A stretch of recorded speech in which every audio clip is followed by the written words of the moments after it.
FAMEMA, se você vai prestar o vestibular de medicina da FAMEMA no dia 6 agora de dezembro, você não pode deixar de ver esse vídeo, ok? É isso mesmo. E eu tenho mais um convite para você. Amanhã, dia 1º de dezembro, às 19 horas, vai ter uma live aqui no nosso canal para falar também sobre a FAMEMA. Então é extremamente importante que você veja esse vídeo até o final e que você participe dessa live amanhã, se você for prestar esse vestibular. Por quê? O que será dito nesse vídeo não será dito amanhã e o que será dito na live também não será dito aqui. Então, é importante que você veja os dois, um complementa o outro, beleza? Então, vamos falar sobre a prova de medicina da FAMEMA. Trouxe várias dúvidas que os alunos me mandaram para responder aqui para você, e talvez seja uma das suas dúvidas, talvez seja você que tenha me mandado essa dúvida. Então, a ideia aqui é responder o máximo possível e colaborar aí para você ir super bem nessa prova no dia 6, beleza? Então vamos lá. Antes de começar tirando as dúvidas, eu vou partir do princípio que você sabe algumas informações sobre a FAMEMA. Por exemplo, concorrência, nota de corte, o último classificado que entrou em 2020. Se você não sabe qual é o grau de dificuldade, qual é a concorrência, qual é a nota de corte, deixa aqui no comentário, porque eu vou me atentar a falar isso com vocês na live amanhã. Porque eu parto do princípio que vocês já estudaram sobre isso, já pesquisaram sobre isso para se preparar para as provas. Então, se você não sabe, deixa aqui no comentário, vai ser um prazer aí responder para vocês amanhã. Beleza? Outro recadinho importante, gente, se você gosta do canal, se o conteúdo do canal te ajuda, você gosta dos vídeos, deixa seu like, porque você indica pro YouTube que o conteúdo é bacana, ele distribui para mais gente e me anima também continuar gravando vídeo aqui para vocês. Beleza? Então, vamos começar a falar sobre as provas da FAMEMA. Eu vou dar um apanhado geral aqui de algumas dicas importantes para você e depois eu vou entrar aqui nas dúvidas, beleza? E aproveitando, se você tiver dúvidas sobre a FAMEMA, deixa aqui, porque é a oportunidade que eu tenho para responder para vocês amanhã, ok? Ou em algum outro vídeo que eu vá gravar para vocês sobre a FAMEMA, beleza? Então vamos lá. Eu imagino que você já saiba que a FAMEMA está passando por uma transição na prova. A FAMEMA, ela tem uma prova nível 1. E no ano passado, de 2019 para 2020, a prova de matemática, ela deu aí uma encorpada. Ficou uma prova aí um pouco mais exigente. Mas não deixou de ser uma prova nível 1, ok? Então é importante você se preparar para uma prova mais criteriosa com relação a conteúdo. Não grau de dificuldade muito intenso e tal. Não. Mas é uma prova mais exigente esse ano do que o ano passado, beleza? Eu acredito que se você vai preparar, né, se você vai fazer a FAMEMA, você já está estudando há um tempo, né? Ninguém acorda hoje, domingo eu vou fazer FAMEMA. Não, eu imagino que você esteja se preparando aí por alguns meses, é importante que você esteja. Por quê? Porque é uma prova extremamente concorrida, nota de corte altíssima, então você tem que ter uma noção de conteúdo, quanto tempo, né? Você tem que estar preparado aí, tem que ter a base muito bem compactada, muito bem organizada para você conseguir fazer uma prova como essa da FAMEMA. Beleza? Vamos para as perguntas que aí eu acredito que vai resolver muita coisa na cabeça de vocês.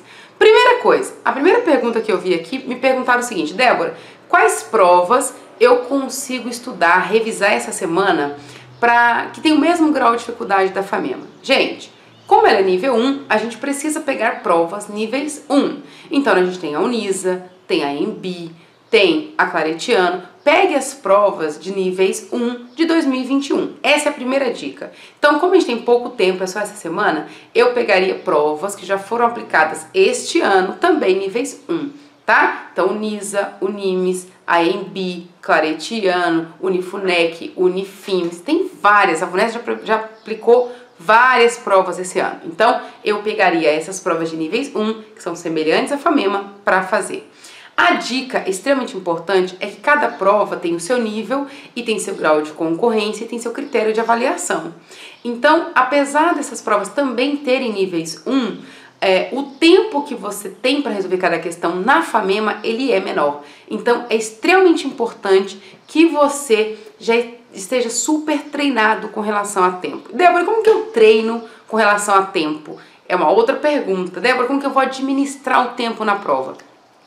Eu vou falar aqui pra vocês o que eu ensino pros meus alunos, pros alunos que eu faço a mentoria, ok? Durante o tempo que a gente se prepara, né, durante os meses que a gente se prepara para as provas de medicina, para o vestibular que eles vão prestar, é muito importante usar o cronômetro. Então a gente aprende a administrar o tempo para cada disciplina. Então a gente sempre faz o apanhado geral, então a gente tem uma noção geral de quanto tempo eu gasto na prova, de quantos acertos para aquele período de prova e quanto tempo eu gasto para cada disciplina. Então, quanto tempo eu gasto em matemática, quanto tempo eu gasto em português, quanto tempo eu gasto em física, quanto tempo eu gasto em química. É extremamente importante que você saiba disso. Por que é importante, Débora? Porque na hora da prova da FAMEMA, o que a banca vai fazer?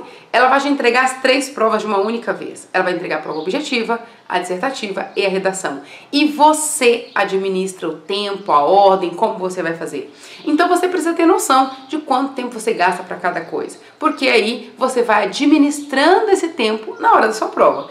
Se você só se preocupar em pegar a prova e começar a resolver aleatoriamente, você provavelmente vai se perder e aí pode ser que fique alguma coisa sem resolver ou sem tempo de finalizar. Lembrando que na FAMEMA a nota de corte é extremamente alta, em torno de 35, 36 de 40. Então, uma questão que você não consegue resolver, que você tenha que chutar, é muito complicado, te atrapalha muito, ok? Então é muito importante você conseguir administrar este tempo na prova. Partindo do princípio que a FAMEMA é o nível 1, é uma prova relativamente simples, é uma prova relativamente fácil, então chutar ou deixar em branco vai colocar muita gente na sua frente. Então, administrar o tempo é extremamente importante. Então, uma dica que eu dou pra vocês aqui essa semana, que é só de revisão, lembrando, gente, que é uma semana de revisão e não de aprendizagem, né? Acredito eu que tudo que vocês tenham que aprender de conteúdo, de matemática, química, física, geografia, biologia, para a prova da FAMEMA, vocês já sabem, é só revisar, ok? Uma outra pergunta que me mandaram, Débora, quais tópicos revisar, o que eu espero na prova da FAMEMA? Gente, eu não vou falar com vocês aqui quais tópicos de matemática, física e química, porque este vai ser o nosso assunto da live de amanhã. Então eu vou falar com vocês sobre os tópicos, a gente vai revisar alguns conceitos. Então, com relação a isso, eu aguardo vocês na live amanhã. Então eu vou pular essa pergunta, porque nós vamos falar sobre isso na live. Beleza? E aí me falaram, Débora, quais provas? Então eu falei com vocês, né? Unimes, AMB, Uninove, Unisa, a Uninove acho que ainda não foi, né, gente? Claretiano, Unifunec, Unifimes e muitas outras aí. Beleza? Respondida essa pergunta? Vamos para a próxima. Uma pergunta muito importante que me fizeram. Quantos números depois da vírgula na prova dissertativa? Gente, a gente tem muita coisa para falar sobre a prova dissertativa, tá? As palavras âncoras têm que ser respeitadas, eu tenho que linkar a resposta na minha pergunta, eu tenho que ancorar as coisas, eu tenho que argumentar da forma que ele pede. É uma série de dicas importantes que nós também vamos abordar amanhã. Mas com relação ao número de casas depois da vírgula, eu deixaria 2 casas, ok? Para me certificar de que eu não vou arredondar para cima ou para baixo de forma errada, ok? Então, 2 casas depois da vírgula nas questões de cálculo dissertativas de química, isso é bacana, isso é importante. Beleza? Outra dúvida aqui, ó. O que fazer na reta final? Gente, vai dando um desespero, não vai? Coloca aqui pra mim, vocês estão desesperados, ansiedade, treme, não dorme. É normal, ok? É normal, mas é importante você controlar essa ansiedade. A ansiedade, ela tende a atrapalhar na hora da prova. Então, o que é importante? Você ter a consciência tranquila de que você se preparou, de que você estudou, que você fez tudo que você podia ter feito. Então, isso já dá uma acalmada. Peraí, eu estudei, eu fiz tudo que eu podia ter feito, eu tô conseguindo fazer os exercícios, eu faço o simulado, tô conseguindo ir bem, eu tô conseguindo cronometrar, estou dentro do tempo, eu estou seguindo essa rotina. Tá funcionando? Fica tranquilo, você tem super chance de ir bem nessa prova. Agora, se você não faz simulado, é difícil medir. Então é por isso que eu acho extremamente importante os simulados, ok? Mais próximo do real possível. Para essa reta final, o que eu aconselho que vocês façam? Revisões leves, então simulados leves, revisões, ver alguns exercícios, algumas particularidades, revisar alguns conteúdos básicos que são certeza que vão cair na prova. Existe, Débora, alguns conteúdos que a gente tem certeza que vai cair na prova? Sim, existe, na verdade, boa parte da prova a gente já sabe exatamente o que vai cair, né? A gente não sabe exatamente como vai cair, mas que ela vai ser cobrada, com certeza vai. Então revise esses conteúdos que a gente tem certeza que vai estar na sua prova. beleza? E relaxar, descansar, fazer algumas redações. É importante agora, nesse momento, revisão. Não queira começar um conteúdo novo, querer aprender uma coisa nova agora, gente, está perdendo tempo e perdendo a oportunidade de ganhar aquilo que você já domina. Então a gente está na última semana, nos dias finais que antecedem a prova. Então garanta aquilo que você já estudou, que você já domina. Ah, mas tem tal matéria, uma questão que eu não lembro, que eu não sei, eu vou querer aprender agora. Perca essa questão e garanta as outras 39, se for o caso. Mas garanta aquilo que você já sabe, as suas chances são muito maiores. Beleza? Uma outra pergunta aqui super importante, aí a gente vai falar um pouquinho sobre isso. A pessoa perguntou como lidar com o nervosismo. Gente, vamos pensar aqui, por que a gente fica nervoso na hora da prova? Vamos pensar, por que você fica nervoso quando você vai pegar a prova e fica tão nervoso?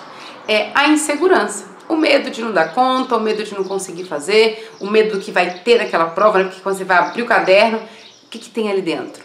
Esse medo se dá por quê? Né? Acredito eu que os alunos que eu mentoro tenham menos esse medo, porque você tem medo do desconhecido. Então o medo de como vai perguntar, se vai perguntar uma matéria que você não estudou, se vai perguntar uma coisa que você não sabe. Então, e o medo faz com que a gente fique mais nervoso, mais ansioso. Então é extremamente importante que você saiba previamente, saiba antes o que vai ter na sua prova. Quais são os tópicos, o que te espera, como aquilo pode aparecer, porque isso vai te dar segurança e tranquilidade. Porque se você tem uma ideia de como vai ser a sua prova, você abre o caderno, você se depara com exatamente aquilo que você esperava, aquilo diminui, o seu nervoso diminui. Então é extremamente importante que você saiba mais ou menos o que vai ter, como que vai estar a sua prova, para que você fique tranquilo. Débora, mas como que eu vou fazer isso essa semana? Não perca a nossa live amanhã, certo? Vou fazer uma revisão geral aí dos tópicos com você. Mas é claro que a gente vai fazer uma revisão, que você não vai conseguir aprender tudo, que isso é uma coisa que a gente faz em alguns meses, né?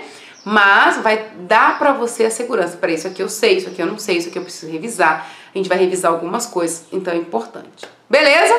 Deu para entender? Então o nervosismo é o medo do desconhecido. Então você precisa saber mais sobre a prova, saber mais o que te espera, porque aí o nervosismo vai diminuir. E isso, gente, tá falando para a FAMEMA aqui, mas serve para todas as outras provas, né? Semana que vem nós vamos falar sobre Santa Casa, sobre AIS, tem muitas outras provas que ainda virão, e essa dica serve para todas elas. Beleza? Tranquilo? Mais uma pergunta aqui, super importante essa pergunta, eu até respondi isso no Instagram e resolvi explicar ela aqui para fazer sentido para quem perguntou. Débora, se eu não souber um conteúdo, eu chuto ou deixo em branco? Gente, aí depende muito da situação. Se eu estiver falando de um conteúdo de uma prova objetiva, tô lá na prova objetiva de 40 questões. Li uma questão, não tenho ideia de que fala, não sei. Alguma ideia vocês devem ter, né? Você tem que eliminar aquilo que você tem certeza que não é. Você pode ficar entre 2, 3 questões, o ideal é que você fique entre 2 e aí você vai ter que chutar. Na prova objetiva, você nunca vai deixar isso em branco, você vai chutar em uma das alternativas. Mas eu não tenho ideia nenhuma mesmo, eu tenho as 5 e pode ser qualquer uma. Chute qualquer uma. Objetiva, você chuta, ok? Para os meus alunos eu dou uma dica aí de técnica de chute, mas isso é só para os alunos que eu mentoro, né, gente? Então isso, infelizmente ou felizmente, é um privilégio dos alunos que eu faço a mentoria. Mas existe uma técnica aí para você chutar de uma forma mais orientada, mais certeira, e quando você não tem condições de responder aquela questão. Mas, voltando, questões objetivas, chuta, ok? Nada em branco, nunca deixa uma questão em branco. Quando a gente está falando de uma prova dissertativa, aí tem duas situações importantes. Eu li uma questão e eu não sei responder, eu não tenho noção de como faz aquilo. Se você tiver outras questões para responder, eu deixaria aquilo em branco e iria garantir aquilo que eu sei. Agora vamos supor, terminei tudo que eu sabia eu já fiz e tem aquela questão em branco ali. O que eu faço? Se você tiver tempo, aí você escreve ali qualquer coisa, você pode até chutar. Mas se você não tiver tempo, garanta o que você domina. Não gaste tempo tentando chutar alguma coisa se tem uma questão que você consegue resolver. Garanta aquilo que você consegue, ok? Só um recadinho. Gente, corretor ele é treinado para pegar essas coisas quando a gente tenta enrolar, quando a gente tenta escrever qualquer coisa. Então ele sabe quando você está chutando, quando você está tentando encher a linguiça, né, que a gente fala, tentando encher o campo de resposta. Então, seja o mais objetivo possível e chute em último caso. Agora, infelizmente, eu tenho que dar uma notícia para vocês. Se tiver alguma questão dissertativa que você realmente não sabe nada, que você tenha que chutar, as suas chances na FAMEMA, elas descem muito. Por quê? Porque a prova da FAMEMA é uma prova que os alunos praticamente gabaritam, certo? Então ali fica ali entre 34 de 40, né? A menor nota da objetiva. E quando o aluno acerta 33, 34 objetiva, ele praticamente gabarita a dissertativa. Então, deixar uma questão dissertativa em branco na FAMEMA é praticamente quase impossível conseguir entrar. Então, só que por outro lado tem uma ótima notícia. A prova da FAMEMA é uma prova fácil, é uma prova nível 1.